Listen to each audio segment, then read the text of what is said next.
নমস্কার বন্ধুরা, প্রবাসী বাক্সলা অ্যান্ড লাইফস্টাইল চ্যানেলে সবাইকে স্বাগত। আজকে শেয়ার করছি মজাদার চটপটা ছোলা চাটের রেসিপি। সম্পূর্ণ রেসিপিটা দেখবেন, আশা করি আপনাদের ভালো লাগবে। আর রেসিপি ভালো লেগে থাকলে চ্যানেলটা অবশ্যই সাবস্ক্রাইব করবেন, পাশে থাকা বেল আইকনটি প্রেস করবেন। রান্নার নতুন নতুন নোটিফিকেশন সবার আগে আপনাদের কাছে পৌঁছে যাবে। এভাবে ছোলা চাট ঘরে তৈরি করে নিলে ফ্রেশ খাবার ঘরেই তৈরি হবে, আর দুর্দান্ত স্বাদে ছোলা চাট ঘরে তৈরি হয়ে যাবে। তৈরি করা যেমন খুব সহজ, খেতে কিন্তু দুর্দান্ত। দেখে নিন ছোলা চাটের রেসিপি।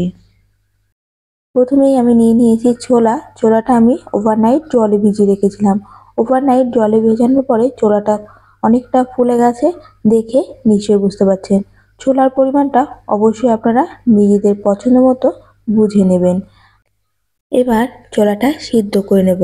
তার জন্য একটা প্রেসার কুকারের মধ্যে সম্পূর্ণ ছোলাটা দিয়ে পরিমাণ মতো লবণটা দেব। লবণটা পুরো ঠিকঠাক হবে সেটা বোঝার জন্য জলের মধ্যে আপনাদের কোয়ান্টিটি অনুযায়ী লবণটা দিয়ে জলটা একটু টেস্ট করে দেখবেন। জলটা যদি লবণের স্বাদটা ঠিকঠাক থাকে তাহলে ছোলাতেও লবণটা ঠিকঠাক হবে।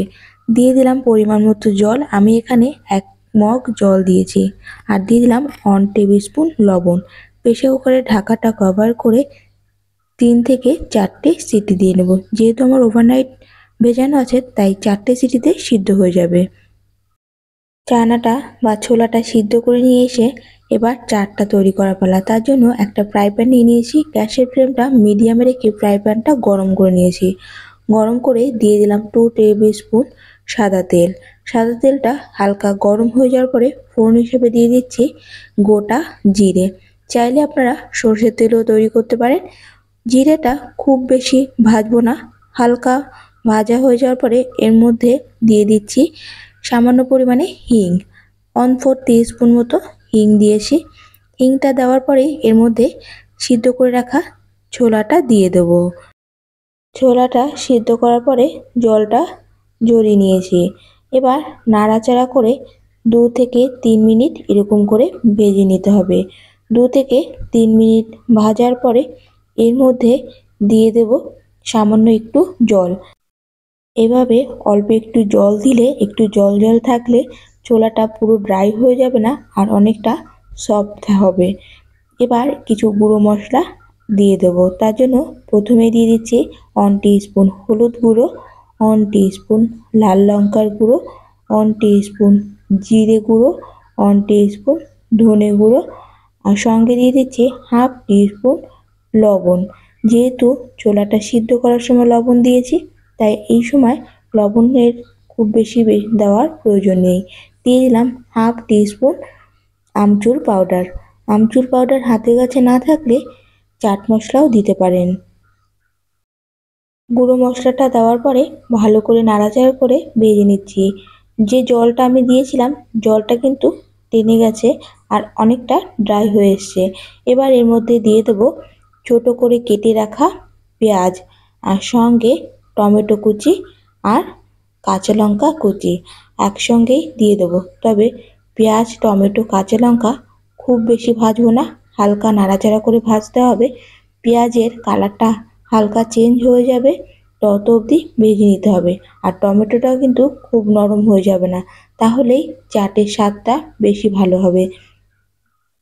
প্রায় 2 থেকে 3 মিনিট এরকম করে নাড়াচাড়া করার পরে পেঁয়াজটা বেশ নরম হয়ে গেছে, আর দেখে নিশ্চয়ই বুঝতে পারছেন।